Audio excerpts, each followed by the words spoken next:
kuri YouTube bajya kuri channel y'umugabo nemera cyane Big Man Ira irakoze Regis ari no wakoze amashusho ya tumukunzi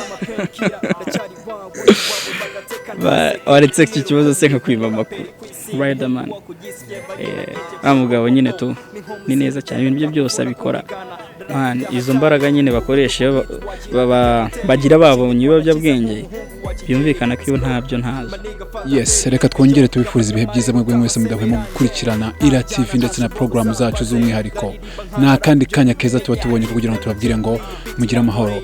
Aha kuri ya gahunda dusanganywe rero yacu tuba dufite abatumirwa batandukanye mu ma interview atandukanye batubwira ibikorwa byabo ndetse naho bari kubyerekeza kugira ukomeze kuryoherwa no gukurikirana gahunda zacu neza. Ndakanga gusaba kubanza gukora subscribe kuri channel yacu hanyuma ugire ushaho gukomeza kubona gahunda zose dutegura. Uyu mugoroba rero turi kumwe cyangwa se muri aya masaha twaba turi kumwe n'umusore ugiye gutangira twibwira n'umusore mbona ufite fresher za guhitana hano muri KJL ndakeka n'umwe mu basore babafite cyane. Yo reka tumwakire atangire atwibwira. Yes man, salute. Yeah, you gotta be looking for real king. Shine is the one who you looking for. Hiyo misozo ukinira mu jana yivukiye mu nyibuka kera cyane mu mihanda yo kugisi nari master udutendo mbere yuko ninjira studio. Oh man, amazina bikomezanye. N'umuhungu wa Shine Easy S to the E Papa Flow nandi menshi cyane. Ayo mazina nago byanyoroye kuyasubiramo ariko mfashe Shine Easy man. Shine Easy amakuru imisi. Amakuru ni meza. Man winjiye nk'umusani kandi birumvikana ko kuko uri umuhanzi uhanga udahanzweho, right? Ni umuhanzi uhanga pana bamwe bahanzweho, right. Shine Easy mu ncamake ni muntu ki ku muntu waba agiye kumukurikira bwa mbere cyane usanzwe muzi utarukuziho nka Shine Easy turi kumwe. Shine Easy ni umuhungu w'umunyarwanda, umuhungu hano ku gisi hano iwa that's my hood. N'umusore nyine w'umuraperi ariko nkunda kubwira abantu rimwe na rimwe ngo ndarapa nkanaririmba. Urarapa kanaririmba niyo mpamvu winjiye mu nk'umuraperi kandi kuko mbyumvise neza cyane. Shine Easy y'abantu bavuze ku gisi abantu bose batangiye kujya bibaza ku gisi ni iki, ni hehe, byaje gute, byazanywe nande, kuki muvuga ku gisi mushaka kuvuga iki? Ku gisi ni slang twakoze twazanye twarebye izindi hood zose abantu nyamijose kokajasi n'ibyo ngibyo rero twebwe hano nta mpamvu zo kuzatwirirwa. Urabona umuhanzi wo kumuhima aririmba avuga Nyamirambo cyane wazakagugu usanga ari kuvuga ngo nyamijose bityo no twasanzwe tugomba kuzatuvuga iwacu natwe none ku Gisozi urumva ni izina rirerire ubundi ku gisi ni ku Gisozi urumva kubera ari izina rirerire rero twashatse kuntu twakaminimiza niko babyita turakanyorosha. Alright, Shine Easy rero ugiye kutuganiriza ku bijyanye n'umuziki wawe cyane ko tumaze kubona bihangano bitandukanye ugenda ukora hirya no hino kandi biri kugenda bikundwa, so ndumva ntacyo bitwaye noneho batubwira umaze gukora imizigo ingahe, mu buhe buryo ukorana nande? Imizigo myinshi cyane, hari indirimbo zanjye ku giti cyanjye izo nagiye nkora nkikorera mu matsinda mu group itsinda rya Bless Guys abaye mu itsinda rya Bless Guys nyuma nza kuvamo nisa nk'irihagaze hano ku gisi nabwo hari iryo tweze gukora bitaga Bad Guys naryo twakoze indirimbo zitari nkeya biza kugenda abantu bamwe bagenda bisa nkaho bigiye mu marembera ariko nkomeza nanjye ku giti cyanjye n'ubundi n'indirimbo zanjye nabwo ku giti cyanjye ni keka zabare 3. Uyu munsi watubwira amazina yazo ukanatubwira wenda incamake ya stories kubiyemo. Hari yitwa DNA fatanyije n'abandi bahungu bakuru bahano ku gisi yitwa B-Unit. Hari yitwa Assalamu Alaikum fatanyije n'umuvandimwe wita Sedo Lagza. Hakaza yo bita Down. Raperi mugira inyito zitandukanye ariko nyito ndumva ari ubumara. Nk'iyo yitwa DNA dusanzwe tuzi DNA nka DNA ivuga kuki? Ivuga ni bya bindi by'abaraperi nyine bimwe byacu n'ubundi turi gutaka injyana yacu ya hip hop. kandi tunavuga ko uko tuyikora ntago ari ibintu twize, ntago twagiye mu ishuri ngo twige hip hop bayikora gute, twige bayikora, ni ibintu biturimo twe mu maraso. Niyo mpamvu aravuga ngo rap in my DNA, hip hop in my DNA, rap in my DNA, rap in my DNA.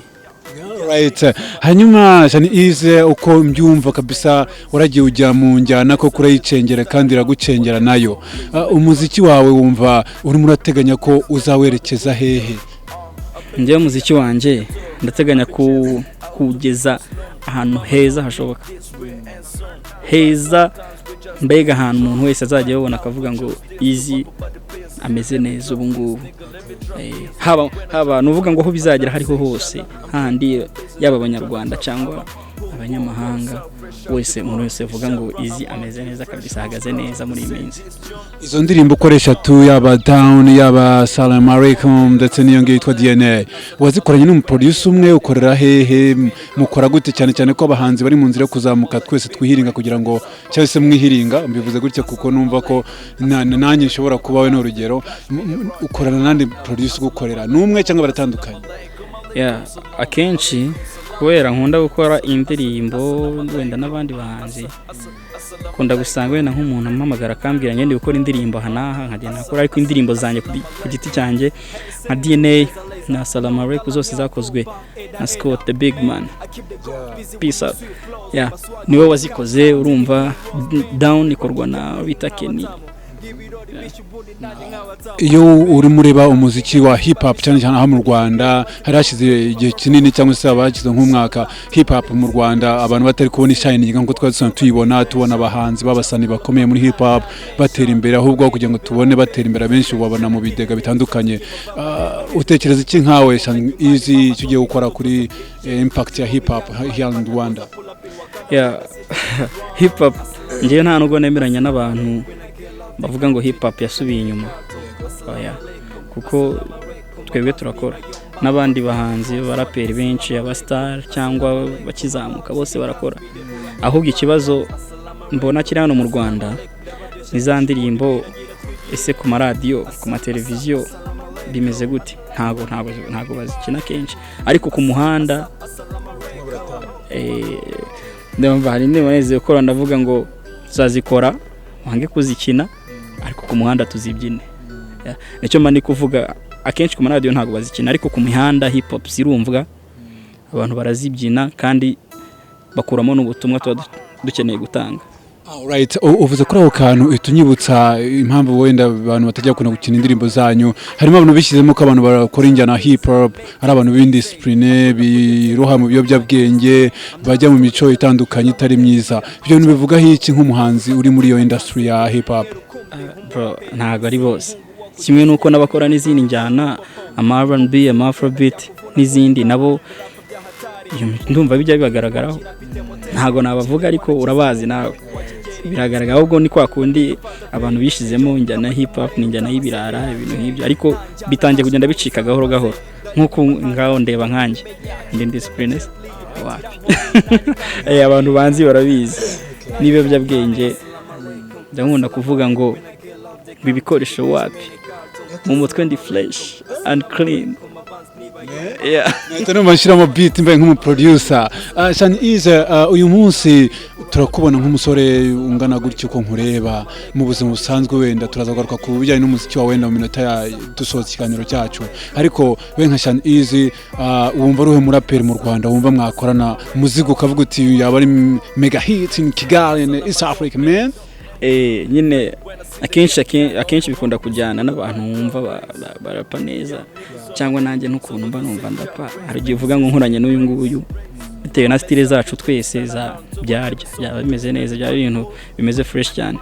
Nk'umugabo RIDERMAN, mugabo nyine tu ni neza cyane, ibintu bye byose abikora atuje cyane, kandi biba ari byiza.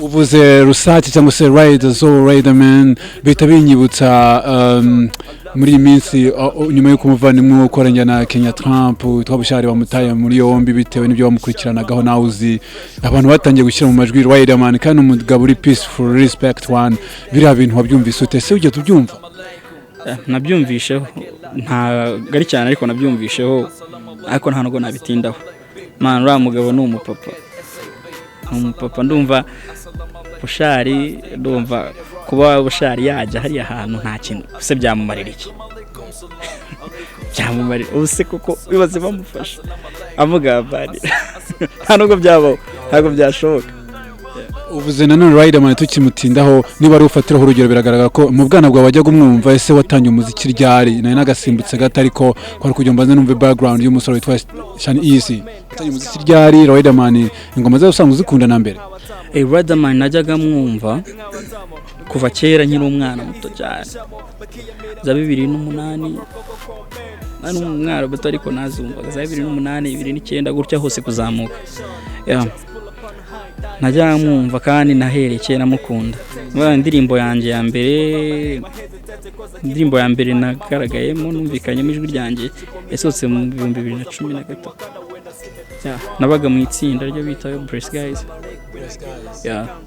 abatipe bose mwaragiye mubana mu matsinda atandukanye ubu ngubu barihe bari hano hanze hanze kabisa birwa bekatisa mu gace wapi barawuretse ubwo rero urumva ko usigara uri ufite flag cyangwa ufite idarapo ryabo have to be stable in the industry I think kuzabikora Shani Easy reka tumere nk'abagenda tugaruka by'umwihariko mu buzima bwa busanzwe Shani Easy ndabona ari umusore ufite fresh air ariko umusore nkawe udafite umusegura ndabona byaba ari ikibazo wafite umukunzi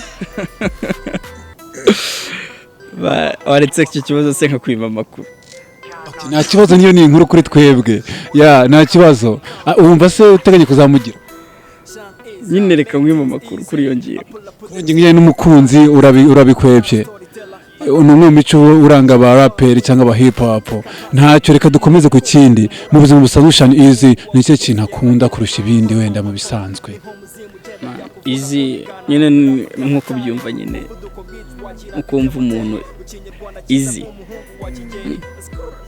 ni umuntu wikundira amahoro nyine niyo mpamvu bamwita Easy nyuma ya music wenda ni cyo kintu ubuhugiyemo kindi nyuma yo gukora umuziki wenda uvuye muri studio cyangwa uri mu buzima busanzwe mahoro nyuma ya music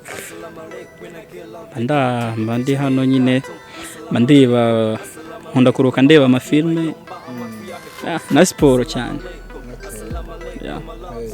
mu bindi by'ubuzima busanzwe avuka ku babyeyi bariho se niba bitari ibanga bitwa bandeze uvuga mu muryango w'abana bangahe right ababyeyi ntago